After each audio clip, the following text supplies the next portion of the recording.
Jujutsu Kaisen. This is Jujutsu Kaisen chapter 191. Oh, I gotta throw it off to Josh. Oh, yeah. Josh is covering Jujutsu Kaisen. I almost forgot to. All right. Go for it, Josh. We're back. As Chris said, we're back with Jujutsu Kaisen. Yeah, chapter 191. Oh, yeah. Sakurajima Colony, part 1. I guess that's the colony that Makima and... Maki and Noritoshi. Did I say Makima? You did say Makima. Maki, yeah. Wow. Derp. Yeah, Derp. Maki and Bow and Arrow Boy. Noritoshi. Noritoshi, okay. You and characters with bows and arrows. Who else does that in this series? Yeah. Anyway, okay, so we pull up to the Kamo main house in Kyoto. And I guess the Kamo main house is, what's his name again? Noritoshi's family. Noritoshi Kamo, yes, that's his house. All right. So he asks if anyone's home, and then he runs into Shino, this old weird-looking guy, and then he asks. Sorry, guys, I'm not gonna lie. I kind of wish that you had gone over this first part, Chris. I'm gonna just read it as I go. I can. There's a lot of talking, and I really didn't get it. I can explain this part, if it helps. Okay, why don't you take this, and then as soon as this wraps up, I'll finish off the last few pages. Got it. Okay, so Noritoshi arrives at the Kamo house. For those who don't know, Kamo is one of the big families of the Jujutsu Kaisen world. It's the Noritoshi, Zenin, Gojo. There are these big families that are representative of the Jujutsu world. Kind of like the Uchihas, the Hyugas. Yeah, you get it. There's noble families out there with Kekkei Genkai. Kekkei Genkai. Yes, sir. So, and Kamo is one of them. Noritoshi goes to his house. And Noritoshi is a descendant of, I believe, one of Kenjaku's previous hosts. So Kenjaku was technically a Kamo at some point in time. So it's good to keep that in mind for what happens next. He comes across the scariest old man on the planet. He's just like, boy, how did you get in here? Right. No, damn that Kurokichi. Ever since he became one of the captain of the guards, the barrier may as well be a sieve. And he's like, that's not the captain right now. And he's like, what is he talking about? Yeah. And he said, have you forgotten the next head of the family? He's like, you can't deceive me. I may be old, but I haven't forgotten. Although you do sort of resemble Master Noritoshi, though. And he's like, I am no. Oh shit. Because what? Okay, so Noritoshi, he's kind of like a junior of a sense, because there was a Kamo ancestor that was named Noritoshi back in the day. Right. Kenjaku took over that body at some point. He was in Noritoshi's body, like Noritoshi Senior's body, at some point in history. Wow. Yeah, I remember that from way back in Shibuya, where we got a little glimpse into Kenjaku's life. Noritoshi is the name I remember. So, yeah. So, Geto, he runs to the back and he sees Geto just chilling. Fucking vibing. Hanging out on their equivalent of a throne, I guess. Let me stop. Yeah. On the Master Futon. Yeah, on the Master Futon. And he's just sitting there. He's like, I'm sorry about that. By a lamplight. Shino is adrift in the world of 150 years ago, so don't worry about it. Anyway, you're late. But, I know how the subway system goes. Geto understands the troubles of the MTA, it seems. But yeah, he explains in so many words that Noritoshi apparently came to run over here and try to appeal to the elders, the conservative faction that is his family of the Jujutsu government, for lack of a better term. There is this shady group of elder individuals that Okotsu answers to, Gojo answers to, all these guys. Yeah. Kamo is one of the heads of these, one of the elders here.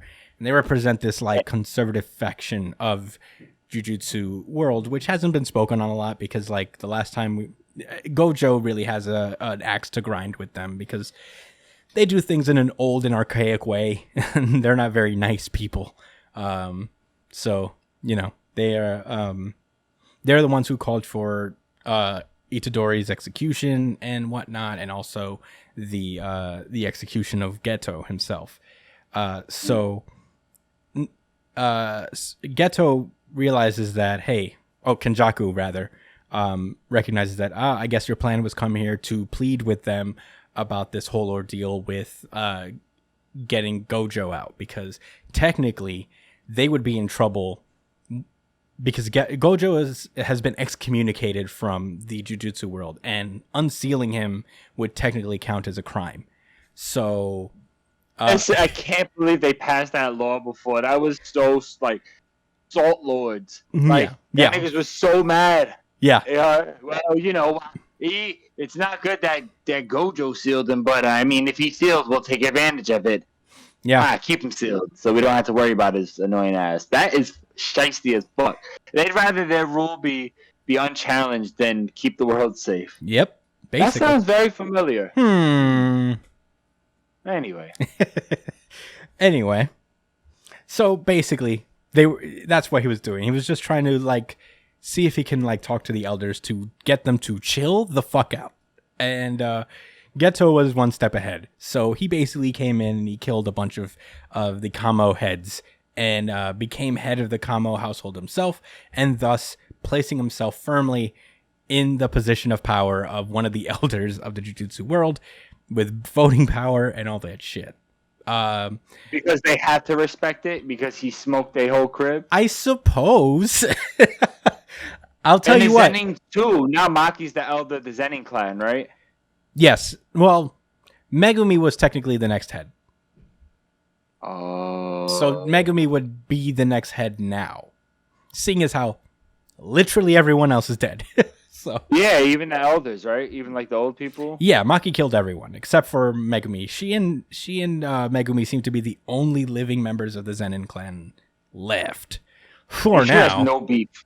No, with Megumi, right? No, they're buds. They're pals. They're cool. They're chill. Technically, Megumi wasn't really raised with the Zenin.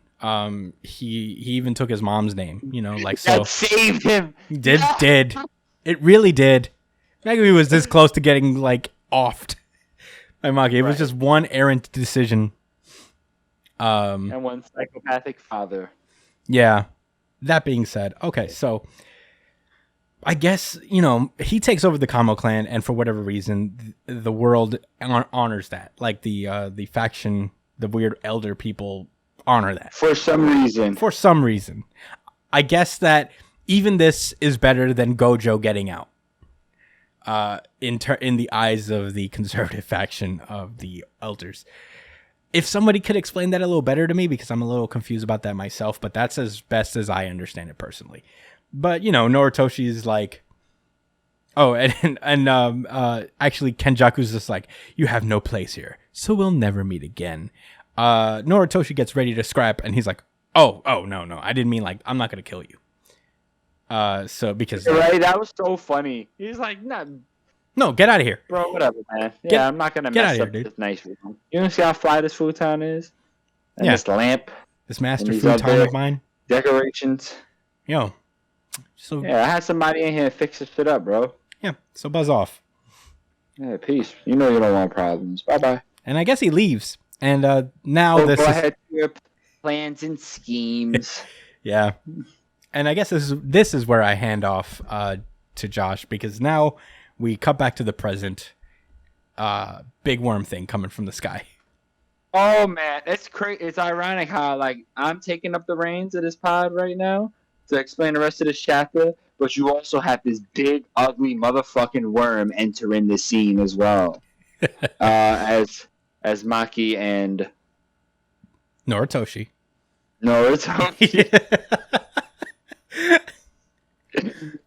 Look like, wow, what's that? That's a big They're not fucking even bug. sure if it's a cursed spirit. Like Noritoshi asks if that's a cursed spirit. He says, that's a cursed spirit, right? right? And Maki responds, if that's human, then Panda's human too, which means, yeah, it's definitely a monster. Yeah. A relative, I see, as Maki thinks to herself. Anyway, she says, I can understand Norotoshi's confusion. It's a cursed spirit, but I've got a weird feeling. Red flag. Red. Number 1.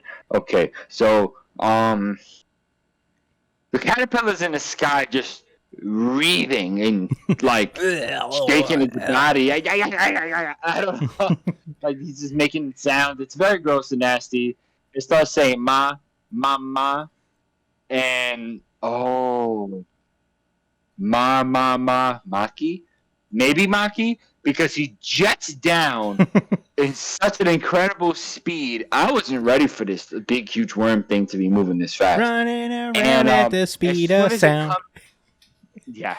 Yeah, you got it. Well, you're gonna understand why Chris is saying this in a second, unless you already read the chapter, right? One pulls up and creates this huge fucking explosion because of the impact of how fast it ran into Maki, and takes her ass for a ride, probably to the next town or something. Noritoshi says he didn't even see it. I believe him. I'm not saying that his job is over for the rest of this arc. I'm just saying that he's going to have a very niche job in this fight. We'll put it that way. Anyway, so we're back to Maki, and the caterpillar is just like grinding its front section up against Maki to like pin her against the wall, and she tries to punch it in its nasty head, and it's weird. Like she kind of hits like an after image, and I'm thinking like, wow, this nigga's mad fast. Like why? Why? Why is this moving so fast? Why'd you do this? Is this something just like a Japanese folklore that I don't know about? I'm about to figure this out.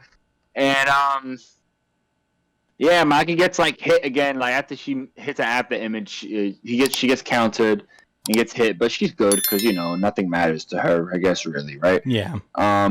She says that it's fast, but she senses something more, and I don't know what it is. Like, what is it? What's with this worm, man? Like, I need to find out. But right, so after it misses another punch, it misses its swing with its nasty hands, and then kind of bumps Maki with like the rest of its worm body and pins her up again for the second time, and then like out of one of the holes in its head, these little fucking insects start coming out, and then the fucking and a mouth, and it's like wiggle, ma, hello Maki, and it's the fucking Zenin brother from earlier that fought against Okotsu and Bloodman and Itadori. Naoya, yeah, Zenin. Naoya Zenin. Yeah. And he says, I came to this side too. Does that mean the side of... Yeah, he's a cursed spirit right now. Yeah. He is so mad. Yeah. He is so tight. Imagine he has all of the Zenin people in his body, and Maki is like, I have to kill y'all again. And Mr. Noritoshi's going to assist and become an accomplice. No, definitely. I mean, like... He's going to implicate him in the murders. Anyway. Yeah, what a chapter. What a chapter. Thanks for breaking down that explanation, because I'm not going to lie, I read it twice and had no idea what was going on. It took me a couple times to read as well. For what it's worth, I was very exhausted when I read these chapters. So. Yeah. Should I start off with my thoughts? You should start off with your thoughts. All right. I really enjoyed this chapter. Although the beginning part did take me a little bit to really figure out, just because like there's certain facets of the Jujutsu Kaisen world that I just like am spotty memory wise on. I do plan on reading it over just to refresh my memory, but for now it was a little overwhelming for me. I had to really like kind of think about it for a minute and put the pieces together, but. Yeah, I thought this chapter was great, especially like the latter half. I I didn't know at all what this worm thing was going to be. I'm so glad I wasn't spoiled. It is harder and harder for me to avoid spoilers these days. And I'm glad that this didn't really get ruined for me. So that was cool. Naoya coming back as a cursed spirit was great. Really, really cool twist. It feels like soon, a little too soon almost, but who am I? Right. You know, who am I to question the wisdom of Gege Al? I mean, he also came and went pretty soon too. That's true. For what it's worth. A lot of people have theorized that the other members of the Zenin clan have become cursed spirits as well. We don't know yet, but I wouldn't put it past them. Right, they're all horrible people. Yeah, I mean, you know, if you For the most part. if you die a certain way, like it's very hard to die in this world and not come back as a cursed spirit, especially if you were killed. So, right, how many people are just like okay with their death? yeah, so I'd imagine a very small percentage. yeah, no, you have to put effort into dying not salty in order to. That's what Nanami did when he passed. He had to make a conscious effort to not come back as a cursed spirit. Right, because that shit would have been crazy. Yeah, Nanami as a cursed spirit would be pretty wild. And tragic. Did he And have to be content with his death, essentially? not necessarily content, but you can't have negative feelings. You can't be like spiteful when you die or regretful or some kind of way. You have to kind of like leave this earth in a relatively positive manner. I don't think you got to be jumping for joy. You just got to be like... What if Itadori saved him from becoming a cursed spirit? Well, technically he did, because his last words were basically like two like words of affirmation or positivity to Itadori. So technically that did work out that way.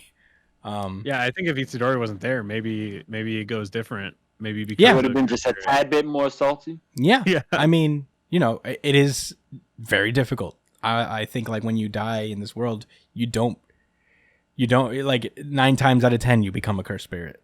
I would imagine that Principal Masamichi doesn't come back as one because the last thing he saw was Panda. So that's probably something that saves him. But you know, that's basically the gist of how that works, I guess. But it was cool to see Naoya because you know he was salty as fuck when he died. So I'm tight. Yeah. Tight. Yeah. Couldn't believe it. Couldn't believe it at all. But in any case, I really enjoyed this chapter. This was my really good chapter of the week. Same here. Yeah. Josh, what was yours? Did you have one this week? It's not this one, is it? Yeah. Okay. Well, this is me and Brian's. Certified RGC. Certified RGC. Certified RGC. It was just really cool. I appreciated it. I'm like so excited to see Maki fight, kill this guy a second time. Oh yeah, I'm cool with it. Yeah, I'm very cool with it. I'm all good with it. I just want Maki to stomp this fucking caterpillar, but you know that he's gonna have like a butterfly form or something. Or something, right? Something like that. He's not gonna be a worm. He's not gonna be a caterpillar the whole time. He's gonna turn into a chrysalis. A chrysalis. Chrysalis. A very, very salty chrysalis. Maki, goddammit! Turn it to this fucking cocoon. Watch how fucking beautiful I look later. I'm gonna be such an angry metapod. But yeah, Brian, what did you think about this chapter? I did really like this chapter because of the whole, lore dump kind of thing. We get to see Geto again, which is always interesting because we still don't know all that much about him.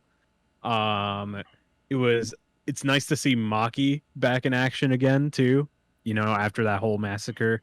But what really got me was this guy coming back, the fucking speedster dude.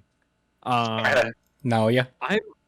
Yeah, part of me is a little disappointed that he turned out to be this bug looking thing, because I really liked his character design as a human.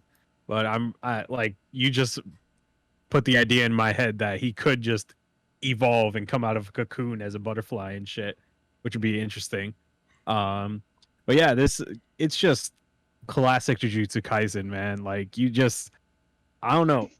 like, what's the streak now? Like, how long has this good chapter streak been going for Jujutsu Kaisen? Honestly, Ever since the culling game. Ever since the culling game started, really. At least for me, was there anyway. a bad chapter before the culling game? I don't think there were ever any bad chapters. It was just, regular build-up chapters, like getting stuff in order. But, I don't think... I can't recall when Chainsaw Man was ever bad, so... You mean Jujutsu Kaisen? Oh, sorry. Jujutsu Kaisen. Sorry. But yeah, brain fart. The action is pretty Also good. correct. The setup for the next chapter is gonna be good. I just, classic Jujutsu Kaisen at its base is always an interesting, like a fun chapter to read. So, yeah, looking forward to the next one. For the record, I did not enjoy the lore dump. It took me a while to understand it. I thought it was cool, but I was just like, "What's happening now? What is he talking about?" You said what now? Right. I was like, damn, huh? I feel like I feel like I like this in my base, in my core. I don't know what they're talking about. But no, I was really thrown off by the fact that he's the head of the clan, and everyone's just like, "Oh, we got to respect it." Like, all right. Well, I thought the whole point was for you to like. Well, he does want a Jujutsu society. So I guess he still wants those things intact, like certain systems, right? Yeah. Yeah, I would say that. Yeah. He just wants to be in charge and have everyone be strong. Whatever. Whatever, dude. He got. Oh, Kashimo can't wait to see him. No. No, he wants to fight Sukuna. Yes. This is Never true. mind. Do you have any closing thoughts, Josh? Oh, not really. I mean,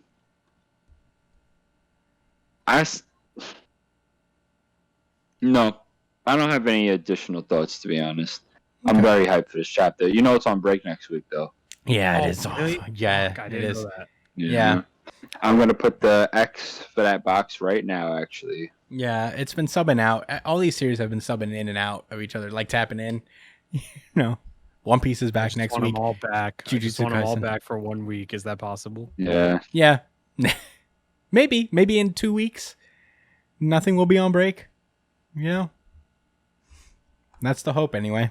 But Yeah, One Piece will be back. Yeah. So. All right. Well, with that being said, I don't really have much else to say about Jujutsu Kaisen. I enjoyed it pretty thoroughly. Lots of fun.